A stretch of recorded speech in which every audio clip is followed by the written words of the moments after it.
Thanks for tuning into the 6Three podcast. I'm your host, Joel, my co-host, Ben. And we don't get to talk about Michigan football this week. We got our fix last week in preparation for the inevitable TCU game, New Year's Eve. We will preview the week before that game. So that means this week we can kind of catch up again on MLB, see the stacked 2009 MLB draft class. With hitters at the very least. And the Lions are one of the hottest teams in football in the last 6 games. So some good football going on in the state of Michigan. And I think it's going to be fun to talk about the Lions today. So without further ado, let's talk about the Lions first, man. There's so many good things going on. Yeah. They just annihilated the Jaguars, and that game, a lot of people were like, the Jaguars just came off one of the hottest weeks of their season. They were playing really well. Trevor Lawrence as well. And then they came back again this week after taking a beat down from the Lions and won their game. So it's easily won their game too. It feels like less of a fluke that the Lions destroyed the Jaguars there and then handed it to perhaps the overrated Minnesota Vikings, 10-2. The Vikings are still a good team, though. And the Lions still handled it. They controlled the game from beginning to end. They never wavered. They never lost that lead again. Effective on special teams with C.J. Moore. The return game with Khalif Raymond had a couple good returns. Obviously, Jared Goff has been absolutely fire. Since we've gotten rid of T.J. Hawkinson, is that the real deal? We just need our blocking tight ends that can throw an occasional screen. We're loaded at wide receiver right now. Running game has been a three-headed monster. I mean, even Justin Jackson had a really great effort touchdown in the last game. Obviously, Swift has been running back into contact, so he's been a lot better. And Jamal Williams, I think, is still leading the league in touchdown runs. So it's been an incredible offense. I think a lot of it is the same reason Michigan's offense is super solid as the offensive line. We're seeing it in the trenches. Taylor Decker hasn't given up a pressure in the last 5 games. And he's always been pretty solid, but the last 5 games really good. Penei Sewell is now our 3rd tight end. And obviously an incredible tackle, as well. And Jonah Jackson has done really well. Frank Regno, obviously. And they've filled in admirably with Hal Vaitai being out all year with Stenberg, Skipper, Alshika. They've all filled in at that position and they've all performed really well. So Evan Brown, obviously, as well. And then Ross Pierschbacher came up this week to replace Evan Brown as the backup center. But yeah, it's been a special year on offense. Pass defense, we still got torched. A lot of that was garbage time they had to throw because they were behind. But run game, we haven't allowed a running back with 50-plus yards yet in the last several games. Yeah, they're figuring out what they can take away. And I mean, you saw it, especially with, kind of starting maybe with that Giants game. They decided, hey, we can take away Saquon. And if they want to beat us with Daniel Jones running and throwing, then so be it, right? And we decided, hey, we can take away Dalvin Cook, right? We're not going to let them control the game and control the line. Took away Travis Etienne. There's been some good running backs, and they've done well. We're not going to let the Vikings, control the line of scrimmage and control the game with Dalvin Cook and their offensive line. We're going to make Kirk Cousins beat us, right? And Cousins and Justin Jefferson had great games, don't get me wrong. But, you made him take the long way, right? You didn't give up huge plays. Jefferson had some bigger ones, but you didn't give up massive plays. You were bend but don't break for the most part. And I know that's not I don't think that's what Aaron Glenn's perfect vision of this defense necessarily is. I think he wants to be more of not a big play defense, but a defense that's kind of a little more suffocating for sure. But in the end, yards don't mean anything if they're just kicking field goals or turning the ball over or just not getting points, right? And that's kind of where the Lions are at right now. And they're making big plays at big times, right? The Hutchinson sack last week was Isaiah Buggs forced fumble, and I think that was they said that they were going to say it was a pass. They called it a pass, and then Dalvin Cook got sacked. So in the stat book, it shows Dalvin Cook taking a sack. That was weird. He was 0 for 1 technically. And so it worked out. Isaiah Buggs was in there right away. They kind of got a little too fancy at the goal line, and the Lions ended up made him pay in a position where I was like, why is he taking these timeouts? Yeah. I wasn't super happy with the timeouts at the very end, but Yeah. I for mean, whatever Dan, reason they Dan panned out. Campbell's definitely, pushing the right buttons right now. Obviously, they're still being hyper aggressive, right? But they've Mhm. kind of put teams in a bind now because they're worried about how aggressive the Lions have been, right? So they're playing passive at times against some of the run stuff. Um, the Lions are able to run the ball on like 3rd and 6 a couple times, in the past couple weeks, and pick up first downs, or 3rd and 5s and 3rd and 4s, because teams are still afraid of the Lions going downfield, right? And they're still afraid that the Lions might, go for it on 4th down. The fake punt. I mean, that was at their own 27, right? That That's was as risky as it, that's all the ballsy, right? nuts. But they knew they had it, right? So Mhm. they're obviously being well coached. The scheme just been is great. I mean, they're playing complementary football. Um, Taking the ball away from the other team obviously helps when you get turnovers. Um, and the it's kind of coming together a little bit. You get Jameson Williams involved even more this week. This past week, that's huge. And now he's a threat, right? Now, even if he doesn't catch the ball, he's still on the field, as obviously they worry about him as a deep threat, right? He still doesn't necessarily know exactly what he's doing yet. He's just going to continue to get better, but he's going to open up things for St. Brown and for some of the other guys underneath, and you're seeing that already. So, um, Ark and Reynolds Chark and again, Reynolds are complimentary healthy. football. Chark is the healthiest he's been all year, and he looks like the guy that we thought we might be getting. Hmm. Uh, and Josh that's Reynolds has been there. yeah, that's dangerous. I mean, there's guys out there right now, and the offense is clicking. It's as good of an offense as there is around. Um, and Goff is this is where Jared Goff can thrive, right? This is where he can do things that are, I mean, because he can play on time, he can play within the system, he can play off play action because the offensive line is one, protecting him, and two, we are running the ball well.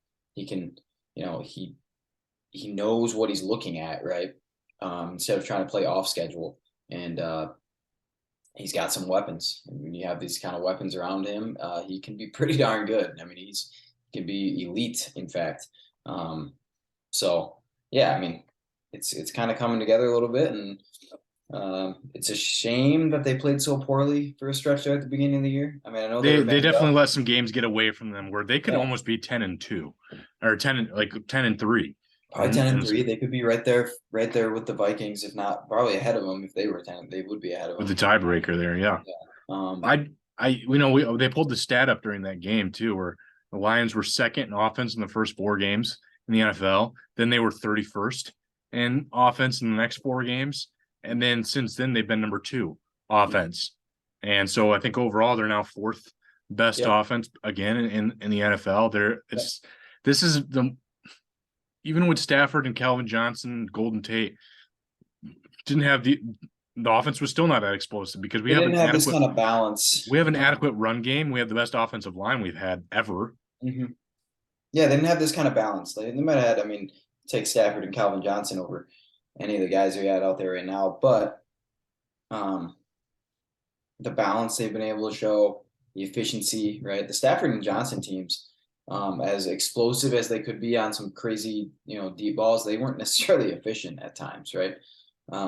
This team, they've kind of just figured out how to play together. I think they figured out what they need to be, what kind of identity they need. Um, and it just took them along, probably longer than it should have, or maybe not though. They've got a lot of young guys. It just took them a little bit too long to kind of be in the driver's seat right now. In a pretty, in my opinion, a pretty bad NFC North. Um, they very easily could be the best team when it's all said and done. And they probably won't. They aren't going to have the best record. So, um, So let's talk about the Jets a little bit, and then we'll talk about maybe the Lions' chances getting into the playoffs. But yeah, the Jets are coming up, and the Jets I think are 7-6, so they're a game ahead of Detroit right now. And they have some QB issues. I think Mike White went out of their last game after taking a yeah, he huge got hit. lit up by Matt Milano. Uh-huh. I mean, completely legal. Just folded him in half. Yep. And Joe Flacco came in Mhm. and did fine. And Zach Wilson is still sitting there on the sideline inactive. Outing. So it's going to be interesting to see who they start this week. Obviously, it's only Tuesday, so we're not going to be. They're probably not going to make that call until maybe Thursday. I mean, people that are watching the Jets or representing the Jets can probably see who's getting more of the first team snaps this week. But Yep. as far as we can tell, I think it's going to be Joe Flacco still. I would expect Joe Flacco. And if I were them, I would play Joe Flacco. I think he's right. better. That's what I was going to ask. I'm like, if there's a poll thrown up, I'm like, if you had to pick a quarterback right now, are you taking? Would you rather, as a Lions fan, play Mike White, Joe Flacco, or Zach Wilson? Oh, as a Lions fan, I would play Zach Wilson. I don't think he is. I mean, I guess you worry about him just being so locked in and fired up because he's trying to prove something, but he's the worst of those three right now, in my opinion. So, plus their offensive line it's not really all Zach Wilson. They don't have, especially ever since Breece Hall went out, who was actually kind of coming together and probably putting together a pretty, I mean, he's still their leading rusher, right? And he's been out, 5 weeks now?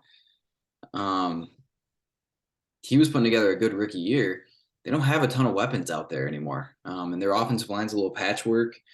Yeah, I don't think Wilson is great. So I would, if I were the Lions, The concern with Wilson is he's the most mobile of all the quarterbacks, and the Lions have shown their biggest liability on defense is stopping the run for the quarterback. Yeah, so maybe the Jets.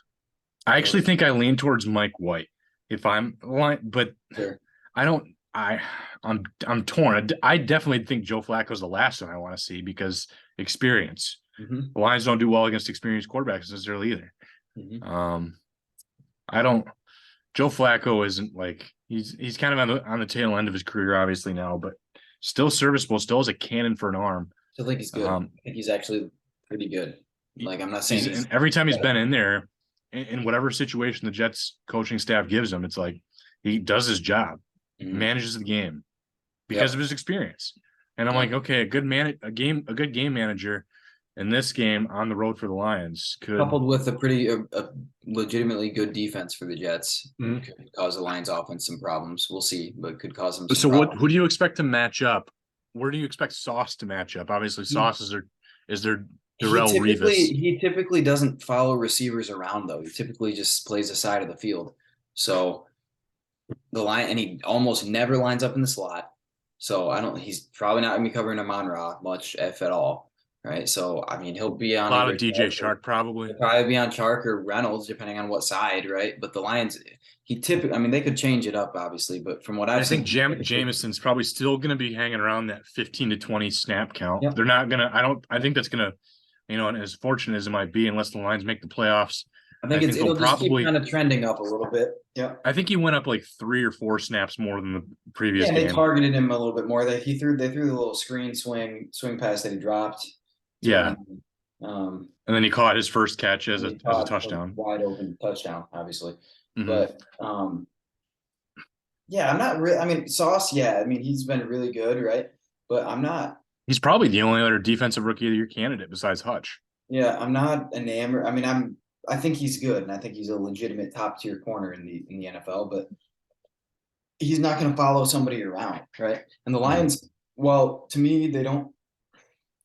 Amon-Ra's getting there, just in a different way, right? But they don't have like just an outside receiver that you sit there and you like, oh, we have to lock that guy. We got to be careful about that guy, right? But they've got like 4 number 2s, right? Yep. So, and then a legitimate slot guy, right? So it's like, all right, like Khalif Raymond can come in and spell. Right, so. Exactly. They've got guys that are out there doing stuff. So I think the Lions can kind of take advantage of if Sauce is going to lock down one guy on one side, that's fine. I wouldn't. Do the Lions even feel like they need to throw the ball at him at that point? I mean, maybe, probably not, right?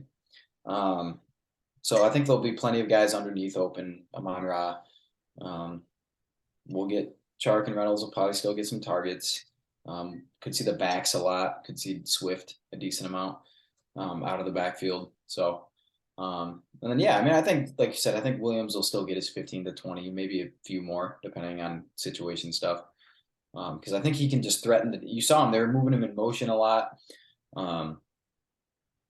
Just trying to see what the defense is going to react. How they. Ben Johnson has been extremely creative trying to figure out defenses just by motion. I mean, he even moved Penei Sewell in motion. So. Well, they set it up too because they were lining him up as the extra tight end and block, motioning him over and blocking with him. And then obviously, after the timeout, they decided they were going to throw it to him, which is hilarious. But Dude, they were talking about Dan Campbell's nuts fitting in a wheelbarrow right now. I mean, yeah, I mean, good for it was a great call. I mean, and they obviously practiced it. it's we've an talked about interesting call because again, there's two calls in that game where it's like Lions fans are ripping Dan Campbell a new one. If they fail with the CJ Moore conversion Yeah, on a I think the 27, Sewell thing, they just knew there's no way it's not wide open, right? There's no way, right?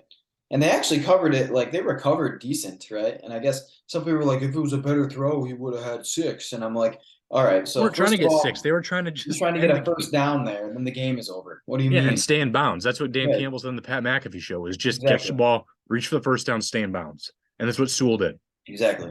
So that was all that was. So I don't know. Yeah, they've been really creative. They've been really aggressive. They've found ways to get guys open. They look different every week. They've got some wrinkles every week. Especially, I think now they feel like, all right, we've got our team now, right? We don't have to worry about guys getting hurt. We got guys healthy. We got 3 guys that we can rotate at running back. All of them do different things, right? Jamal's the in between the tackles guy. Swift is the edge guy, kind of the all around back and the best receiver. Jackson's the third down speed guy and a good receiver. They can do a lot of different things with all those guys, and it's fun to watch. It's a really really interesting team to watch. They're enjoyable right now. It's been one of the first times where I'm like, I don't feel stressed out when I'm watching the Lions this year.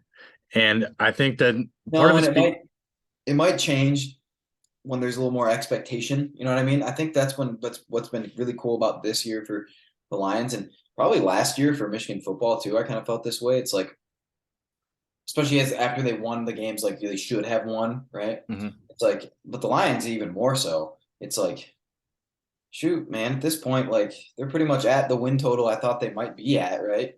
At the end of the year. So I'm like, everything else is gravy at this point. If they put it together and make the playoffs, awesome. If they don't, then I don't. I mean, It's I'm not a not going fail to. year. It's not. They didn't No, fail. it's already a successful year, right? Mhm. Unless something weird happens, it's already a successful year. Yeah, I think by all accounts, it's a successful year, and so I think from that perspective, I want to look at some of these upcoming games that Mm-hmm. may affect the Lions' position um, coming down the wire. Yeah. And so I'm going to go to our week 15 then is where we are at. And I'm going to go through the notable games that may affect the outcome in the NFC. And the first one is the 49ers are playing the Seahawks.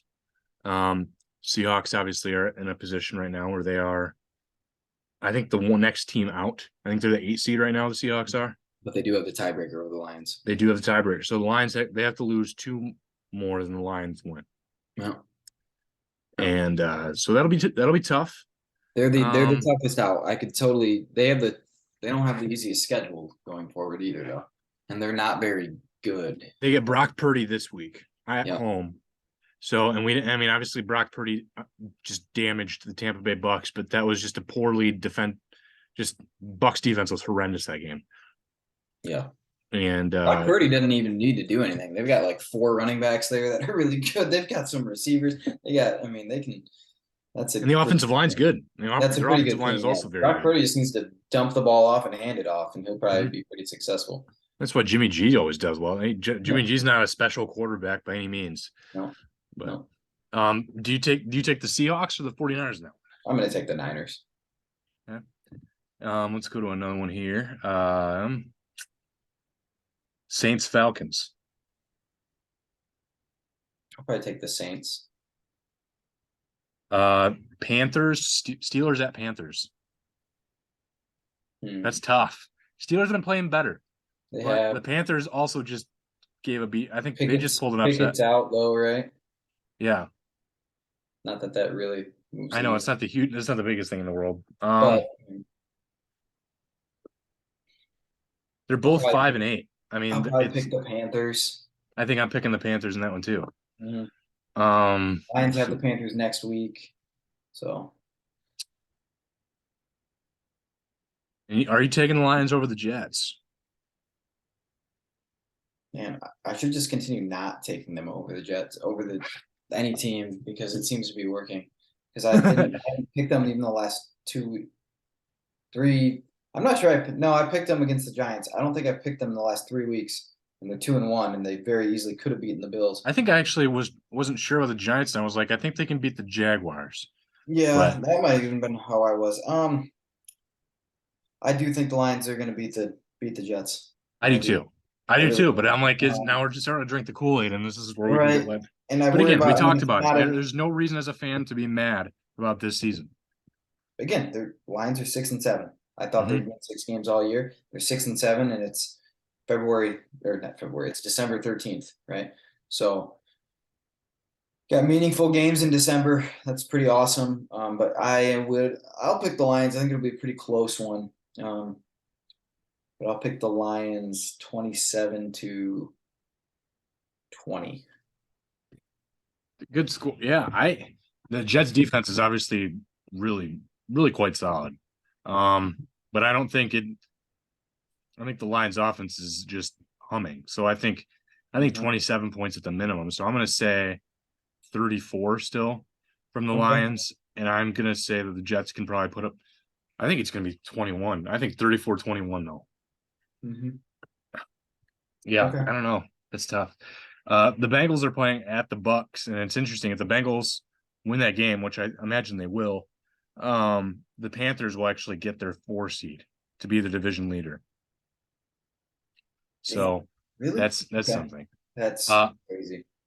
the Giants and Commanders can collude this week and purposely tie, They could. and and then They could. it just really increases their chances. But It's tie game assuming in we the have a fourth quarter. winner. We're just gonna shake hands and leave. Yeah, I was gonna say they might if it's still a tie going late into the fourth, they might just be like, "Let's just run it out together." It's in our best interest to just hand the ball off. Yeah, play like the Pro Bowl and just slide. Don't hurt. You don't get anyone injured. Right. Collusion. Yeah. If we come out with a winner in this one, though, do you take the Giants on the road versus the Commanders? Or do you take the Commanders? I think I'll take the Giants. I like the Giants. I think the Giants are just a little bit better. Carson Wentz, I heard, is activated. He'll be the backup for Taylor Heineke. Doesn't really move the needle either way. Both Doesn't guys are move the the same needle. guy to me. Do the Packers beat the Rams and Baker Mayfield to Yeah, okay. I'll go Packers there. Okay. And then the week 16. It's fine. That will be when the Lions go to Carolina. Yep. That's another game that feels like it could go either way. Yep. But again, I think just the way the Lions are playing lately, I think Carolina's a game I expect them to win. Correct. Christmas Eve. Yeah, it's at Carolina. That's part of that is a factor in these next two, on the road. Because then we come back home for the Bears game. To Lambeau. And then to Lambeau, right? But if you're playing for something that last week of the year, then it doesn't matter where you're playing, right? So Correct. but yeah, I would expect the Lions to beat the Panthers that game. But we'll see. I mean, again, my opinion could change a little bit if we just go out there and lay an egg this week. I don't think they will though. They've got so much mojo right now in that locker room. I see it continuing. But again, any given Sunday. So Seahawks are going to Kansas City. I'm going to take the Chiefs in that one, right? Yep. So that's a good sign. Awesome. The Giants are going to Minnesota to play the Vikings. I think I could take the Vikings. Take the Vikings in that one. Packers are playing in San Francisco. Packers in San Fran. Taking the fighting Brock Purdy's. Taking San Fran in that game. Eagles at Cowboys. Eagles. Two pretty good teams. The Eagles are better. The Eagles are really good. Fighting for that first seed, though, I think would be one of those. Let's see here. Let's go with. Do you think the Broncos are playing at the Rams? That's a battle of bad that week. But do we take a hit on our draft? 7 total points in that game. There might be, but Baker Mayfield. Who knows?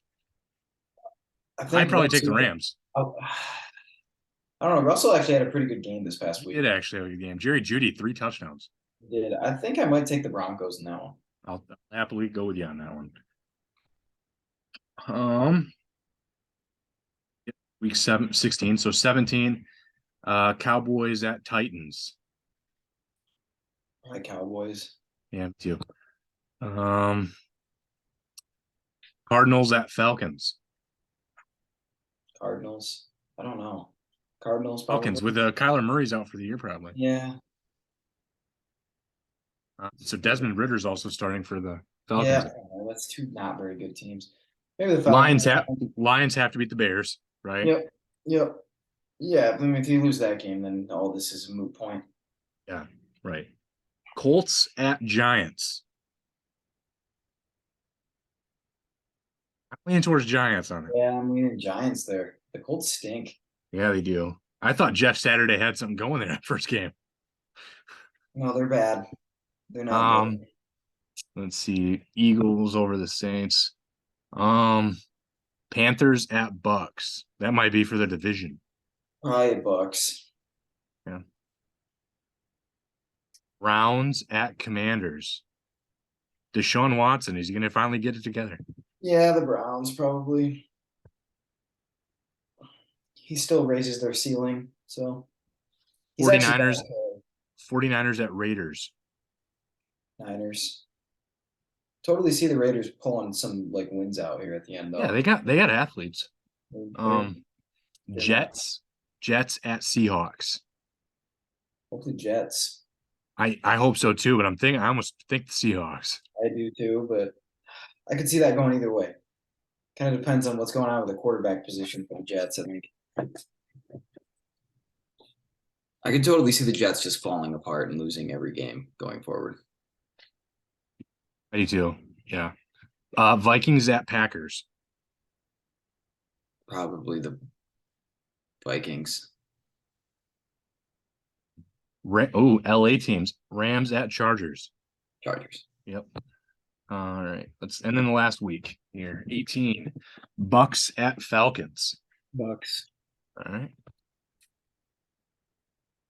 So there. Lions at Packers. I don't know. Last time they were in a situation, win or get in, and they played the Packers in the last game of the year at Lambeau, and they lost. Yep. That scares me. That week. Ask me that week. Depends on what they're playing for. If they're not playing for anything, I'm probably going to pick them to win. If they are playing for something, I don't know. Ask me that week. Okay.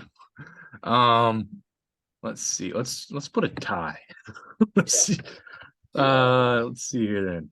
I mean, I think the Lions are a better football team, right? So if you're just going to go by that, sure, you pick the Lions for now. But I don't know. It's a long ways away, and it'd be Jordan Love starting that game by that point. Yeah. If that's the case, then the Lions. I feel better about it. Yeah. Panthers at Saints. Probably the Saints. Giants at Eagles. The Eagles. So the Eagles we have going 15-1. Yeah, I mean, depends. I feel like they're going to lose a game they shouldn't. Yeah, probably, but I don't know, man. They're really. I mean, they didn't. I was listening to Jalen Hurts talk after their game, and he was like, "Yeah, we didn't even play very well." And I'm like, "You scored like 45 points." I'm like, "What are you talking about?" So, Cowboys at Commanders. Cowboys. Cardinals at 49ers. Niners. Rams at Seahawks. Man. That's the one. I'm like, I'll take all the lost draft stock for that one. This is the one, man. It's probably going to be the Seahawks. Yeah, me too. That's why I do think the Lions probably have to go undefeated to win the playoffs, right? Because I could very easily see the Seahawks dropping 2, right? But I don't see them dropping 3. Yeah, and so I just messed around. I had the Lions Packers at a tie, and the Lions were a 6 seed in that situation. I switched that to the Packers winning, and we are out. You go to the 8 seed. Yeah. So yeah, that's all it is. It's because of that tiebreaker, right? And it sucks, but we lose to the Packers that week. The Seahawks get to 7. The Giants move to 6. If the Seahawks win, right? And I could see, I mean, the Seahawks aren't that good, right? They could just fall apart. It really wouldn't surprise me either way. But but I very easily can envision them losing 2 games. They're more than likely not going to lose 3, in my opinion. So the If Lions, that's why I just really feel like they do need to win every game, right? It I sucks, but that I do too, and I saw that they still only have an 85% chance to get in if they win every game. right, because the Seahawks are probably going to be favored in 3 of those games, you would think, depending on what happens, in some of these before those. So, And obviously, you have to worry about the Giants, the Commanders. right. So, I think the um, Seahawks are probably are undoing in the the end. Cowboys are in. Like they're the first wild card team in the NFC. That's got to be the case. They have 10 wins, right? Right now, they're already at 10 wins. Yes, Yeah, they're in. It's easily. and that's how stacked the NFC East is right now. I mean, they Couple years ago, that was literally the worst it division. was I don't know, not more than 2 years ago. Yeah. Yeah, probably 2 years ago, one of the worst I've ever seen. So with the Lions winning against the Packers, Lions will be 6 seed, taking on 3 seed 49ers, who Yeah. we have finishing 13-4. Because the Niners have a pretty easy schedule on the tail end too. The 7 seed would be the Giants, who take on 2 seed Vikings. Mm-hmm. Giants would get in at 9-7-1, Mm-hmm. and then the Bucks win their division at 9-8. Mm-hmm. So, like I said, a lot of things change though, because Lions lose, Seahawks get in at 9-8 as the 7 seed. Yep. Yeah, I mean, and the Lions probably wouldn't win the playoff game, but you know what? If you're in the playoffs and Dan Campbell's second year, especially after the disaster that the beginning of the season was for the most part, and you're getting the Rams pick, I mean, it would be really cool if the Lions just went undefeated and the Rams still just completely fell apart, and you didn't even need the Rams to beat the Seahawks at the end of the year, at the last game of the year for it to happen. Is it too much Kool-Aid drinking that I believe that if the Lions make the playoffs and they take on either the Vikings or the 49ers, They that very they can easily, win those games? yeah, I think they could. Like they've proven I think they're as good a team as either of them for There's sure. a lot of people, like I saw Fielding Yates. Nobody wants to play the Lions right now.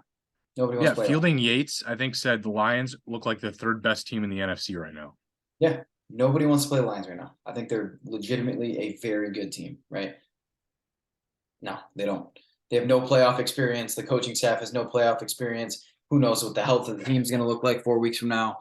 And they still got to get there, right? So they're going to have to be going like, balls to the wall to even get there. Mhm. They have a pretty faint chance of getting there as of right now, right? But it is there, and that's cool, right? We could be talking 2 weeks from now and being like, all right, well, the season's over. Yeah, we'll just go back to focusing on college football and MLB. The draft. Yeah. So it's fine. Yeah. So So college again, football, bowl games start this week. I think in 2 days. Yeah, Friday is the first 2 games. And the first one is the Bahamas Bowl.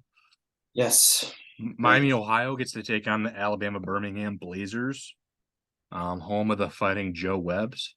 The Joe Webbs, that's right. Yeah, so this game, 11:30 in the afternoon, Miami UAB. Who are you taking?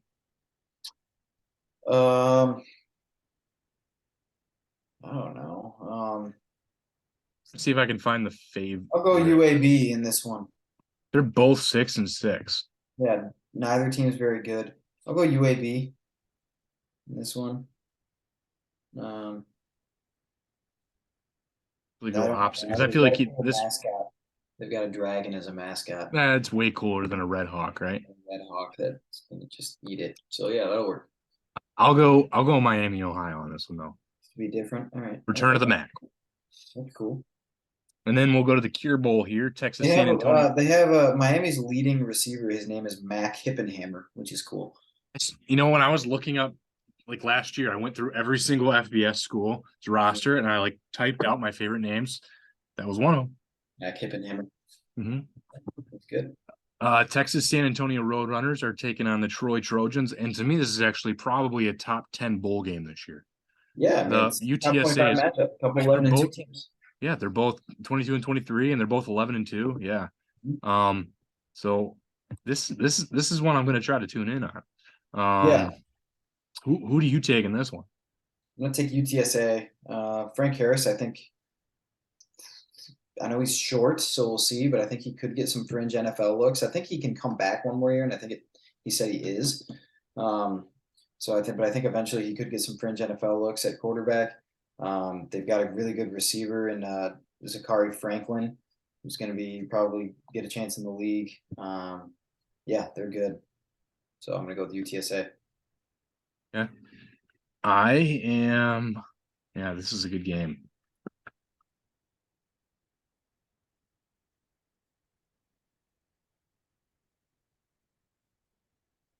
I don't want to think too hard on this game, but I think I'm gonna go Troy.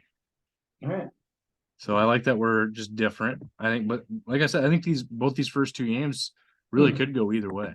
Yeah, I agree. I think that the trading cure goal should be pretty good. I think it should be good. I think Troy's technically the line is Troy by 2 right now. So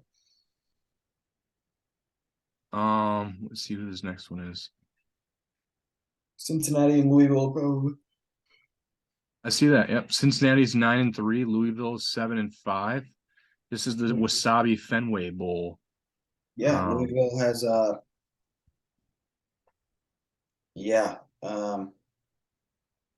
this is Cincinnati's not that far removed from the college football playoff. I feel like I'm leaning. not, but this whole thing's weird seeing as Scott Satterfield just left Louisville to go coach Cincinnati. That is weird. And then Jeff Brom left Purdue to go coach Louisville, which is weird. So that's Jeff Brom just left the Big Ten. Mm-hmm. Wow, I feel like this is why didn't I, see they're not the Big Ten just got a bunch of big time dudes with Matt Rule and Luke Fickell. Yep, Luke Fickell. So yeah. So because I think Jeff Brom's a good coach. So that's but Louisville's his alma mater, so that makes sense. Okay. Satterfield leaves Louisville to go to Cincinnati, which that's just a weird bowl game now, and it's being played at Fenway Park. Is it Malik Cunningham? Mm-hmm. Who's the quarterback for Louisville? Yep. I think he's really talented, but I also think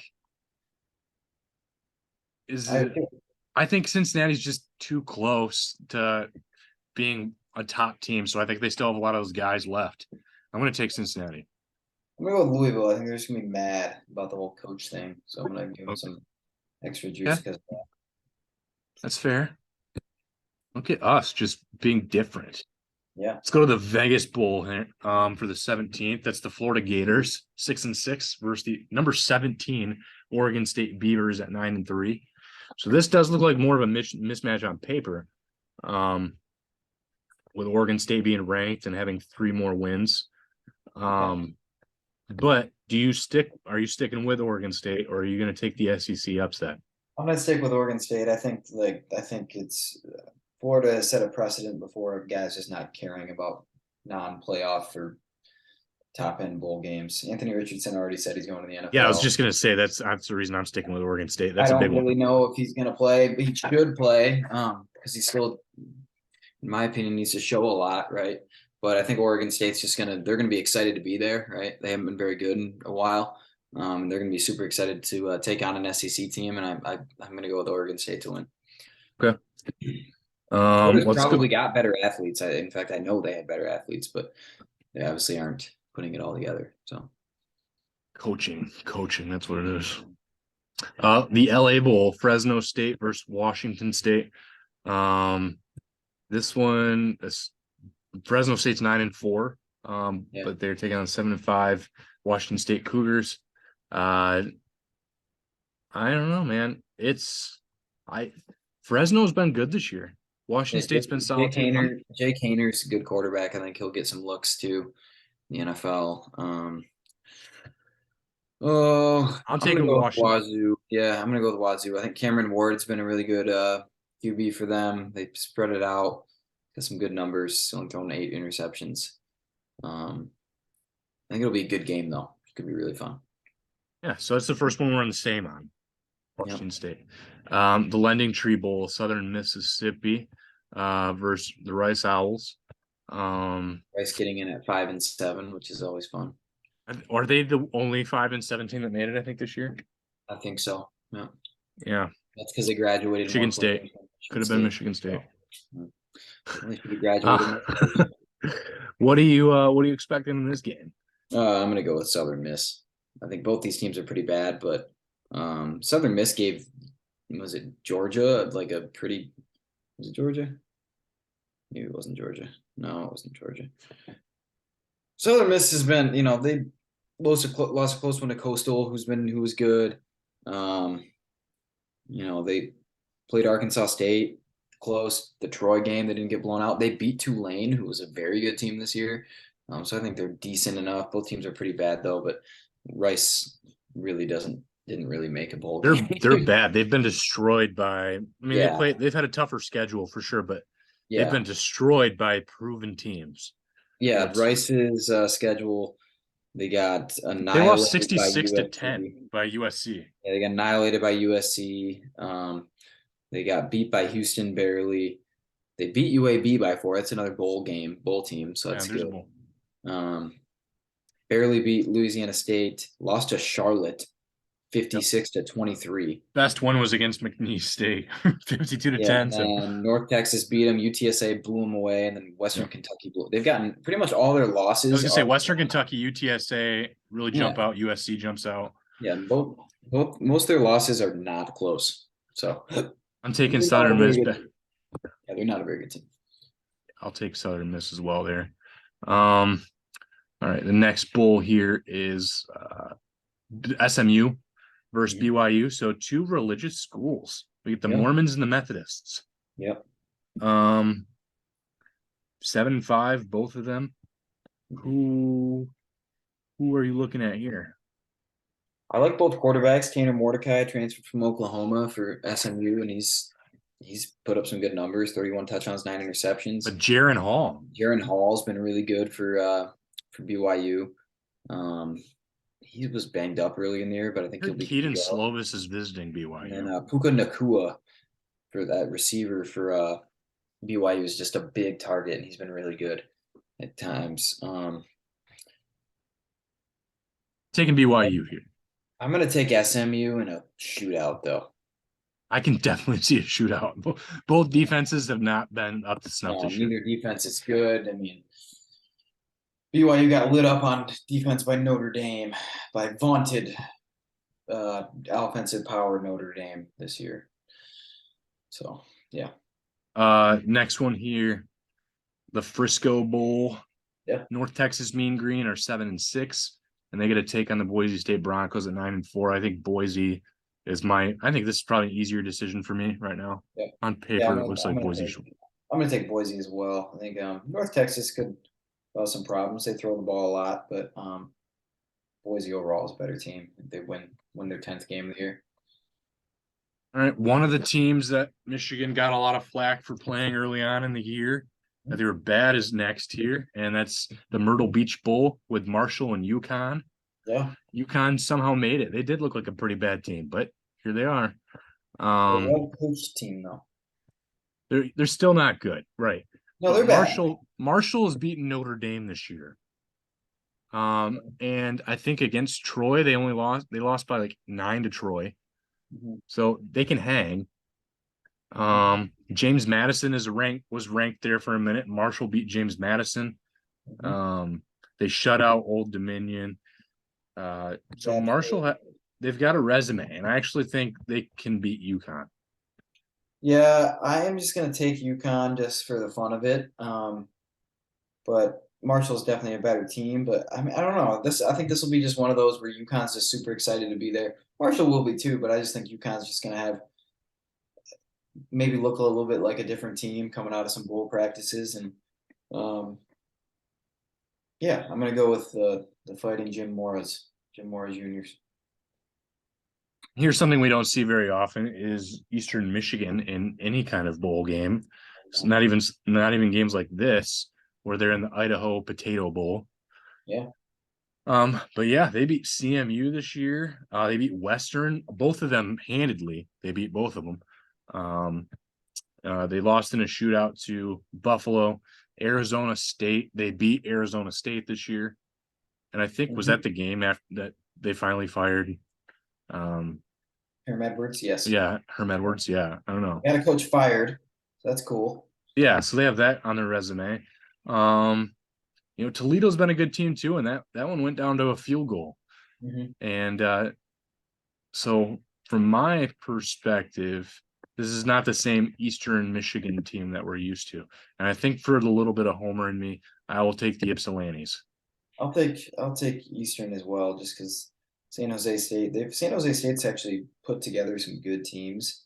Um, they've had some NFL players. Um, I think David Fales went there. Remember David Fales? So they've had some guys that have been pretty good. But I'll go with Eastern in this one just to go with the home state team. So yeah. Last one that we're doing this week is the Boca Raton Bowl, and that's Toledo versus Liberty. Liberty's not the same team without Malik Willis. No. That's okay. Toledo is part of the MAC that just beat up on each other all year. Obviously they beat Eastern by a field goal, but they lost to Western this year too. So just everyone kind of beat up everybody in the MAC this year. And I don't think there was like some outstanding team in there. So I don't, I like Liberty. I like watching Liberty football. I think I like their uniforms and I like their swagger and I like that they love Jesus. So that's They don't usually have a win for me. I'm gonna take Liberty in this game. I'm gonna take Toledo. I like DeQuan Finn a lot. I think he actually, DeQuan Finn's really good. Yeah. as a sophomore, I think he's gonna get a chance out of the MAC to play in the NFL if he puts together another good year. As much of a chance that Caleb Elby got. Yeah, I imagine. Yeah. Yeah, I mean he's 6'2", so a little on the smaller side, but that's not crazy That's nowadays in the decent NFL. height, yeah.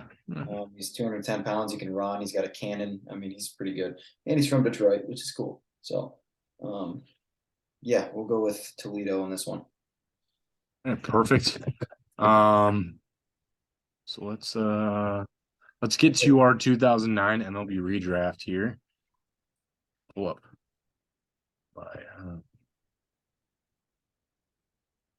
I know you're taking Koji Uehara first. It was tempting. Why not get one of the best bullpen arms in this class? Yeah.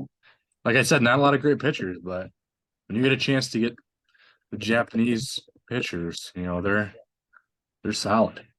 Daisuke Matsuzaka. Mhm. All right, so my first pick is, man, tough stuff, but I'm gonna go with the Mike Trout Yep.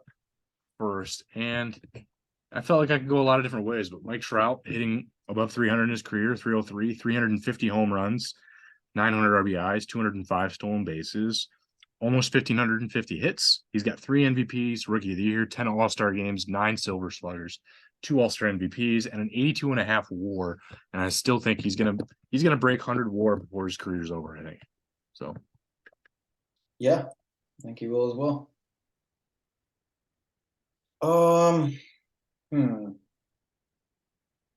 Let's see here. Just want to check one thing before I decide. I'm gonna take a Nolan Arenado. All right. 52.2 WAR, 7-time All-Star, 10-time Gold Glove, 5-time Silver Slugger, over 1,500 hits, 299 home runs, a career 289 hitter. He put up an 8 WAR season last year, which is impressive, with 30 home runs, and he hit 293. Widely considered one of the best defenders at third base in his of his time. Obviously, he's won 10 Gold Gloves, so yeah, possibly a future Hall of Famer, more than likely. So yeah, Same and I with think Trout. Same with Trout, I would say. I think the only other one that probably a Hall of Famer in this class would be Paul Goldschmidt, Yeah. who is my next pick here. Play first base, 295 hitter, 315 home runs, 1,042 RBIs, 147 stolen bases, 1,750 hits, 7 All-Star games, 4 Gold Gloves, 5 Silver Sluggers, and a 58.5 WAR. I will take Jose Ramirez here. I'm gonna put him at second base. Okay. 40.3 WAR. It's under 1,200 hits, 192 home runs, 279 hitter, switch hitter. Can play third, second, and shortstop. Hadn't played shortstop in a while. Four-time All-Star, four-time Silver Slugger. He's getting better as well, which is scary. Led the league in doubles twice, including last year. Yeah, just a monster. He had 126 RBIs last year, which surprisingly did not lead the league. And he also has 174 stolen bases in his career. Yeah, I think I might have forgotten about him. I mean, I know I typed him out on the list, but I don't think I would have. He was not really who I was looking at right off the bat, and he's for sure a top 5 player in this class. So, Yeah. yeah, that's a good one. I'm gonna take Xander Bogaerts next year.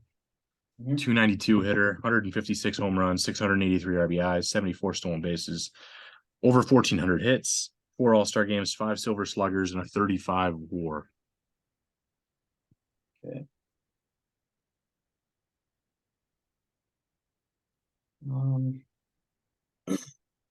I'll take DJ LeMahieu and I'll put him at first. Yeah. He's from Michigan, so that's cool. 30.3 WAR, over 1,500 hits, 107 home runs, a 297 career hitter, 3-time All-Star, 4-time Gold Glove, 2-time Silver Slugger, play second, third, and first. Really good career early on with Colorado and has been really good for the Yankees. Just gets on base, 91 stolen bases. He stole a lot more bags early in his career. Hit 348 in 2016 and 364 in 2020.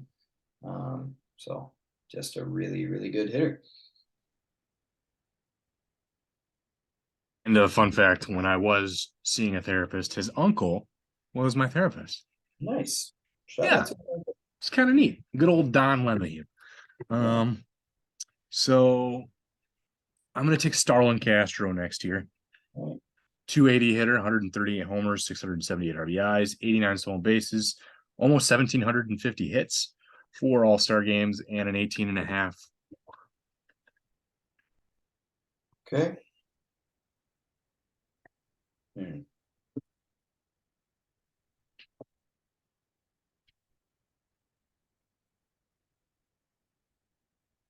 I'll take JD Martinez. Yeah, I'll take JD. 27.9 WAR, over 1,500 hits, 282 home runs, hit a 288 career hitter, 5-time All-Star, won a World Series in 18, 3-time Silver Slugger. Considered a pretty good outfielder, especially in right. Big arm. He's made the All-Star game 4 out of the last 5 years. As long as he's healthy, he's really good. I think this guy is for sure the best catcher in the class. I'm going to take Wilson Contreras. Yep. 256 hitter, 117 homers, about 365 RBIs, 22 stolen bases, 636 hits, 3 All-Star games, and a 21 WAR.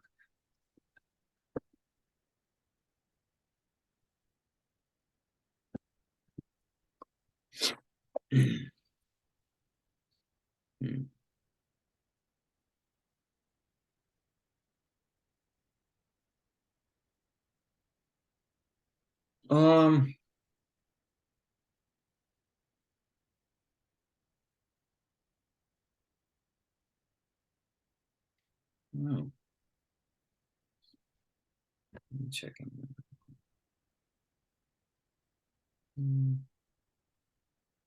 So check something here.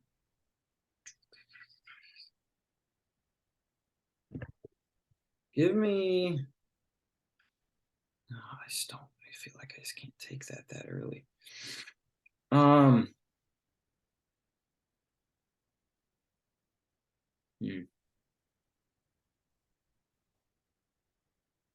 Give me. I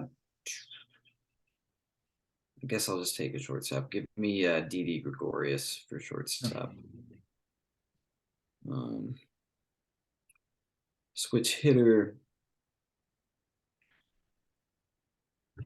or I'm sorry, left-handed hitter. 17.8 WAR, about 1,000 hits, 134 homers, 257 hitter. He's only played 11 years. Broke in when he was 22 in 2012. Some good years with the Yankees. Overall, pretty good shortstop. Showed some pop, especially in New York, where everybody shows pop. And yeah, just kind of didn't have a great year last year with the Phillies, but he was hurt. So, Free agent now, right? yep. Yeah, they released him. I'll take a third baseman, Kyle Seager, right here. 251 hitter, 242 home runs, 807 RBIs, 55 stolen bases, 1,400 hits. He's got an All-Star game, a Gold Glove, and a 37 WAR.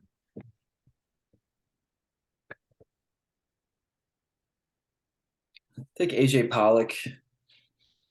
Put him in center. 23.2 WAR, over 1,000 hits, 140 home runs, 276 career hitter. Won a Gold Glove, won a World Series in 2020, All Star in 2015. When healthy, I think he's a pretty solid outfielder. I know he struggled last year, but hopefully he turns it around next year.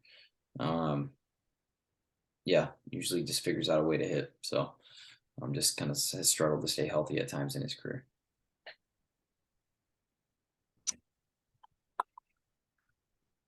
All right, here I will take Steven Strasburg. 247 started games, 113 and 62 with a 3.24 ERA, almost 1,750 strikeouts, 3 All-Star games. He got a Silver Slugger, World Series MVP, and a 32.5 WAR. And obviously, I think he could have been one of the greatest pitchers of all time had he been able to stay healthy. The fact that he's even still put up these numbers shows this longevity with all the injuries that he's succumbed to. It's impressive. So I'll take a healthy Steven Strasburg as my pitcher. His elbow is made of Titanium. no, it's actually made of paper. A strong breaking, paper. keeps breaking. Titanium. Give me give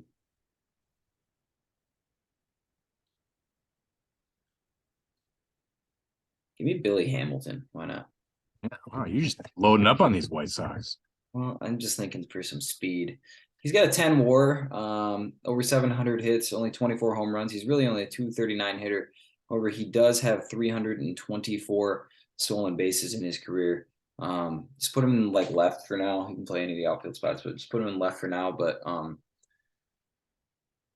actually put him in center and probably move Pollock to left. Okay. But he may end up on the bench, but I just wanted the speed. That's a good little pinch runner right there for you. Yeah.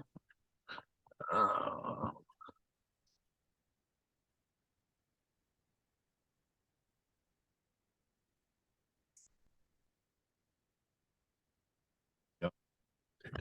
All right, I'll take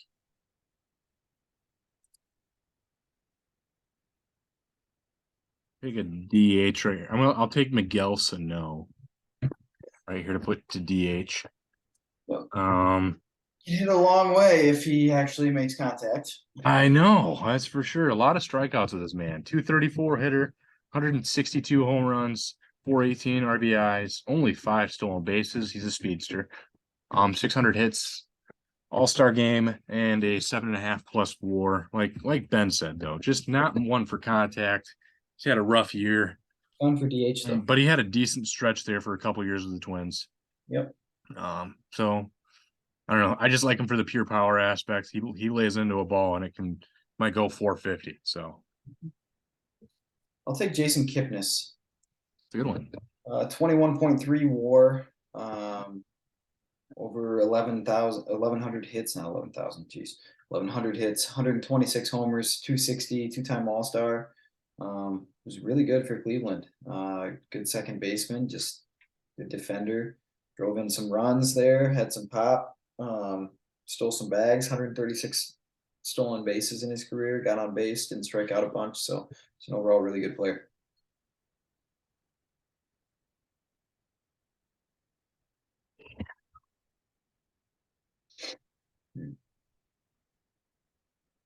Jose Iglesias next. 279 hitter, 47 home runs, 366 RBIs, 60 stolen bases, 1,050 hits, an all-star game, and nearly a 12 WAR. Obviously, I liked him for he was a reliable shortstop glove, made some incredible plays on defense, but just also a pure contact hitter. Just not a lot of strikeouts. He would rack up the pitch count. They kind of try to wear those arms down to get to the bullpens, and I think that was helpful for when he was with the Tigers. They're usually pretty good at attacking relievers. So I'm gonna take Dallas Keuchel. And I know he had a negative 2.6 WAR last year, but he still has a 19 WAR and an under 4 ERA in his career. And he's a 100 game winner, so he's 101 and 91. Won a Cy Young, 2-time All-Star, 2017 World Series. So he was very good up until 2021, actually. Even in 2020, he had a 1.99 ERA. So if you look at it, he really didn't have a bad. I mean, first couple of years when he broke. Oh, you just got to look at the full career. Yeah, he had a solid career. Was pretty darn good. Was horrendous last year for like 4 different teams because nobody wants him anymore. I don't want him. He stinks. But no, yeah, he's bad now. He's washed up for sure. Yeah. So we'll take Keuchel because I think he's probably other. I mean, there's a couple other options, but starting pitching is not great for this. Not wrong. All right. I will take Gary Sanchez here. Okay. 225 hitter, 154 home runs, 401 RBIs, 6 stolen bases, 530 hits, 2 All-Star games, Silver Slugger, and a 12.6 WAR. I'll take Zach Wheeler. We'll decide who starts depending on whenever I want to go righty or lefty. 25.2 WAR, 74 and 57, a 3.42 ERA. He probably had the best year of his career, best 2 years of his career, the last couple of years with Philadelphia. He's an all-star in 2021, kind of putting it together a little bit after beginning his career with the Mets. So really good stuff always, but it's whether he can stay healthy. He was my number 2 starting pitcher, so yeah. I don't hate some of these bullpen arms on this class, so it's like, yeah, we'll run a slew of bullpen guys out there and feel good about it.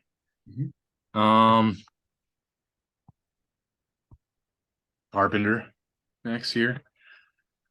He can play all the infield positions too, except for short. 263 hitter, 170 home runs, 613 RBIs, 27 stolen bases, almost 1,200 hits, 3 All-Star games, a Silver Slugger, and a 29.5 WAR.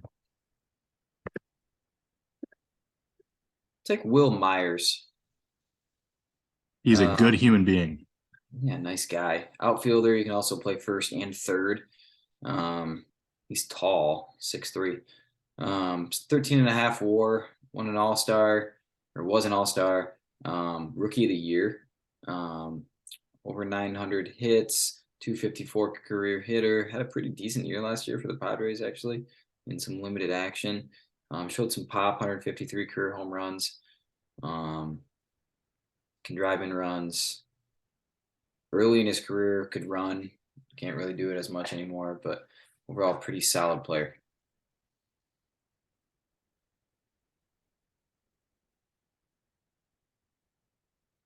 Let's take Chris Davis here with the K. Play left field. 242 hitter, 221 home runs. So he also, just like the other Chris Davis, had some pop. 590 RBIs, 18 stolen bases, 820 hits, and a 11 WAR.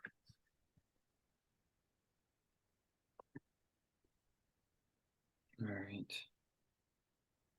Take Yan Gomes. 17.6 WAR, 125 homers, 246 career hitter. Was an All-Star, won a World Series, Silver Slugger. Overall, really good catcher. Pretty considered one of the better ones defensively. And had some pretty good years at the plate. So we'll take Yan.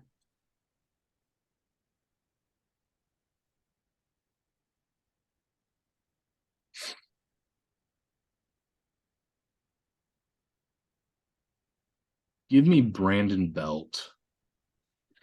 Can play first base and corner outfield. 261 hitter, 175 home runs, 584 RBIs, just about 50 stolen bases, 1,150 hits, an all-star game, and over 27.5 WAR. Okay. Hmm.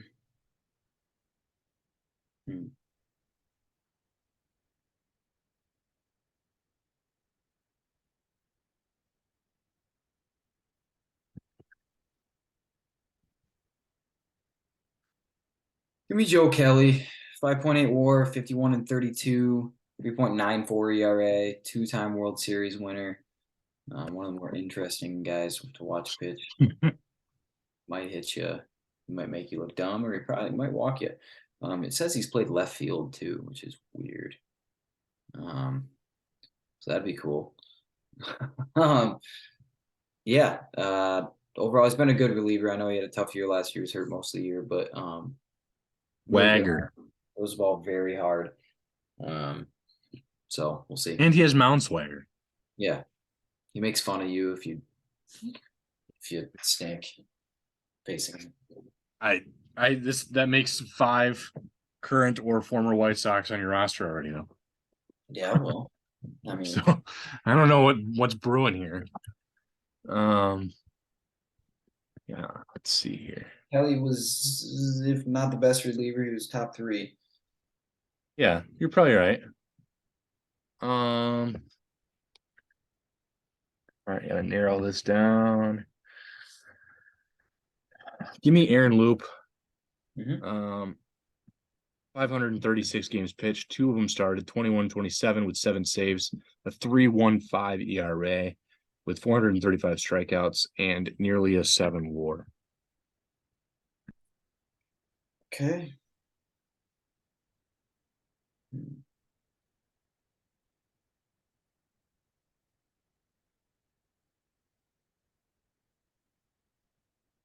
Mm.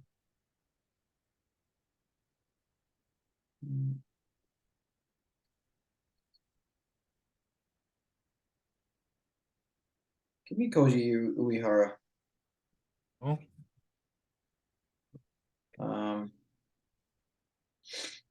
13.5 WAR, 22 and 26 at 2.66 ERA.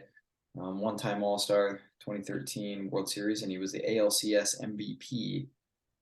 He pitched until he was 42, broke into the league at age 34. I was gonna say, what age did he come to MLB from the Japanese league? What's that? Yeah, I was gonna say, how old was he when he came to the MLB from Japanese league? Yeah, 2009 with Baltimore, he was 34. Oh, longevity is there for Yep. sure. Yep. Um, Like the paychecks.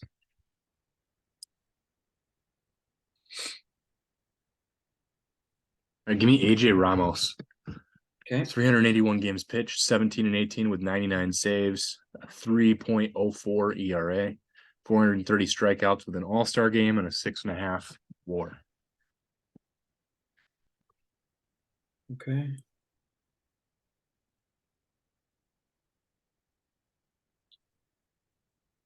Give me Ryan Tepera, 5.2 WAR, 17 and 18, 3.5 career ERA. He's had some good seasons. He's really good with the Cubs for a period of time there. But he's in ERA below 2 he had 3 straight years in ERA below 2. And was good with Toronto there, especially in 2016 and 2017. So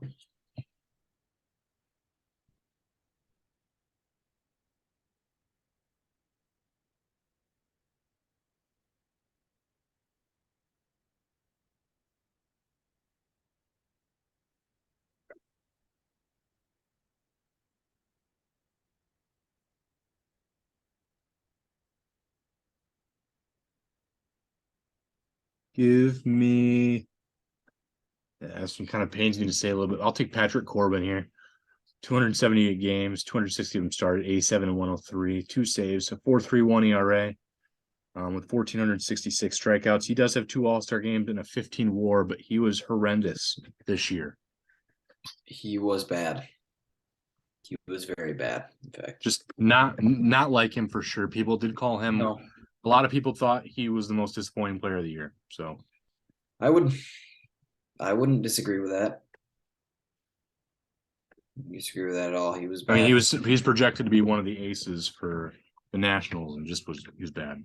Yep. But he's had all in his career, just like Keuchel, had a pretty good entire career. So Yeah. Give me Kike Hernandez. 16.4 WAR, over 600 hits, 97 home runs, 239 career hitter, but play all over the field, all over the outfield, second, shortstop. Really good utility guy. He's been that guy. He's had years where he starts, especially for the Dodgers there. He's had some good seasons too. But hit 307 in 2015 for the Dodgers, which is good. So he's had some good stretches there with the Dodgers and Red Sox, but overall just a really, really good utility guy. Good defender.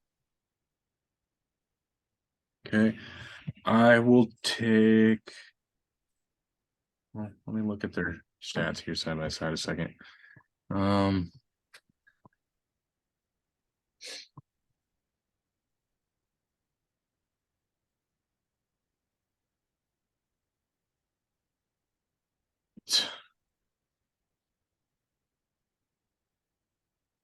Recency bias probably for this one. I'm going to take Jerkson Profar here to play my last corner outfield spot.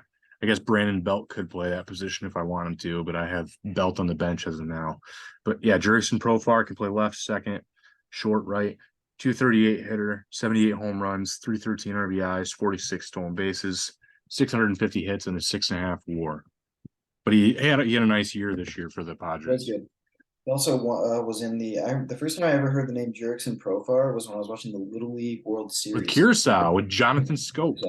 Yeah. He was on with people with Jonathan Scope, I believe. Yeah, he was. I'm gonna take Trevor Rosenthal. 5.7 WAR, one-time All-Star. He was only 12 and 25, but he had a 3.36 ERA. He just forgot how to throw the baseball for a while.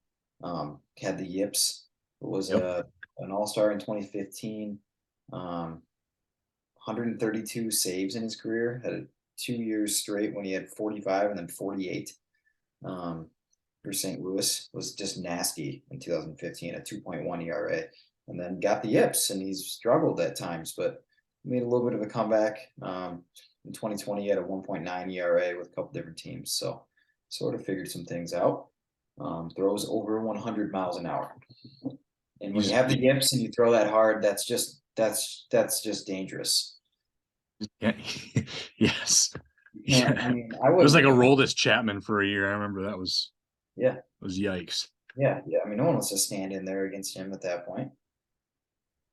So,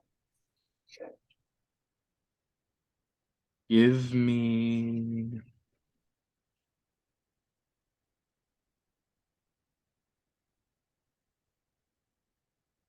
I'll take Kyle Gibson because just like Zach Wheeler, also having some of his best seasons of his career the last 2 or 3 years. 261 games started, just about 500 pitching, 90 and 90. No, so it's 500. 4.52 ERA, 1,200 plus strikeouts. He's got an All-Star game and a 14 plus WAR. Yeah. Give me Michael Givens. 8.7 WAR, 32 and 23, a 3.4 ERA. And he was right about there this past year with the Mets. 0.8 WAR, 7 and 3 with a 3.38. He's just been solid his whole career. Had some good years with Baltimore there. Had a 1.8 rookie year, 3.13 the year after that. I mean, he really has not had. He's had one tough year when he was in Colorado. And that was only 10 games in Colorado where he had a 6.75. Other than that, he has not had below or over a 4.57 ERA. 2019 was probably his worst year overall. So he's been really good for the most part. You're loading up on some of these talented bullpen arms, that's for sure. Yep.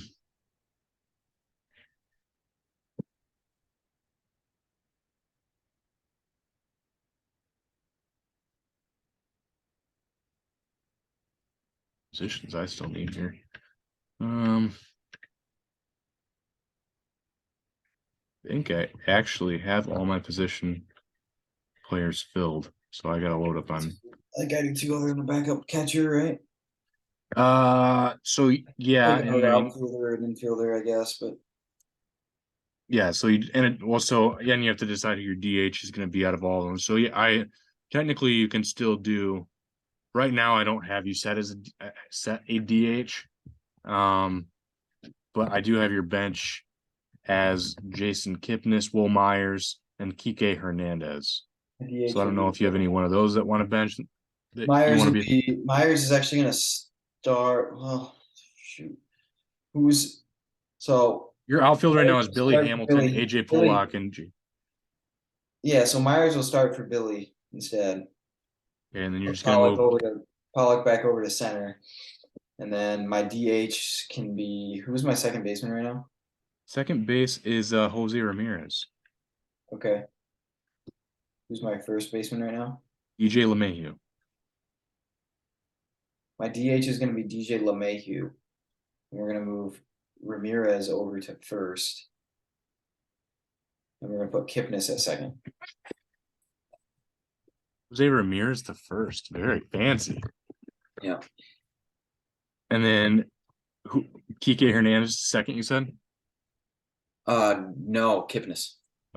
Jason Kipnis. Okay. Then yeah. All right, let me adjust this a second. Move Billy Hamilton to reserve outfield. Yep. So that just means you have two people on your bench. Then Kike and Billy Hamilton are on your bench.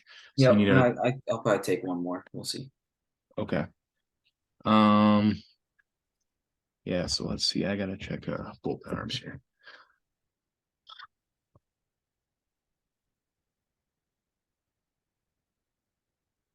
Hutchison is just jumping out at me right now. Good grief. Give me Shane Green. He's had some up and down years in his career, but he's also had some really outstanding years. 343 games pitched, 33 started, 24 and 29 with 67 saves, a 4.53 ERA with 440 strikeouts. He's got an all-star game and a 3.5 WAR. I'll take Jorge Polanco. Can play outfield, shortstop, and second base. 15.3 WAR, over 700 hits, 98 home runs, a 271 career hitter. Was an all-star. Yeah, just overall, had some good seasons with Minnesota. I think he's been annoying too, but yeah, good hitter. Good hitter, pretty good defender, versatile. Yeah, that's a good pick.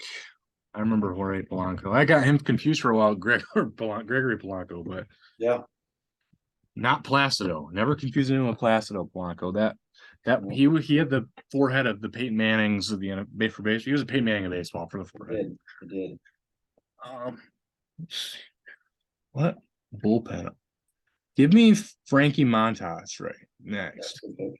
129 games, 99 started, 36 and 35 with a 3.9 ERA, 611 strikeouts with a 7 WAR. Give me Drew Storen.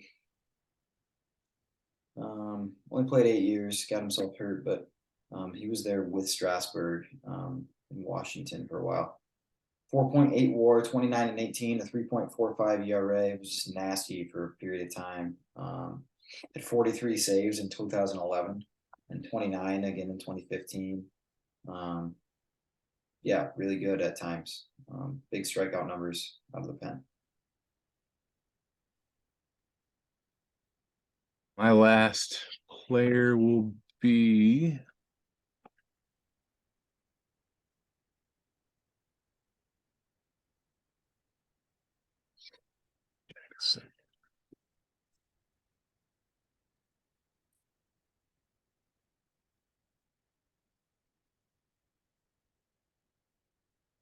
nope.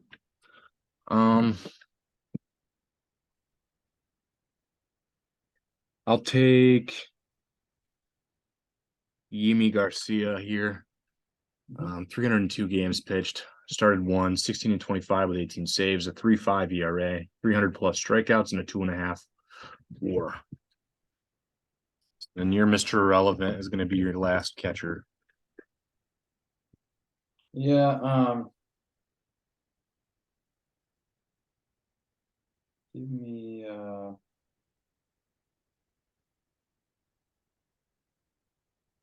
Josh Fegley. Why not? Right. It's on the Michigan baseball coaching staff now. So 2.1 I was gonna say, WAR. is that more of a homer pick? Because Tucker Barnhart and Max Stassi have had probably some in some way. Not very good. I mean, Fegley played. Yeah, he did play for the White Sox for a little bit. I didn't even really remember that, but from Terre Haute, Indiana. 2.1 WAR, 35 home runs, 225 hitter. He was a pretty good catcher. Just could never really put it together to kind of stick anywhere. Had some decent years with Oakland there. So never really hated him as a catcher. He's just a backup catcher guy. So that's what he's going to be for me. A good bench guy, team morale guy. Yeah. Sure. Good. Yeah, no, these are some stacked lineups. I mean, you're looking real pretty with DJ LeMahieu, Yan Gomes, Jose Ramirez, Jason Kipnis, Arenado, Gregorius, Will Myers, Pollock, and JD Martinez. I think just thinking about it, I'll look at it when you send it as a paper. I think pure talent wise at the top, I think your team is actually better. Obviously, with Mike Trout, so that's going to raise your ceiling there a little bit. But I think I might have gotten a little more depth. I like your depth. I mean, your bench. I think you picked it by picking Trout and then being able to pick like in the order it went, and just position wise, I was like, man, like because I would have liked to be able to get Goldschmidt, so I was hoping he would go one more.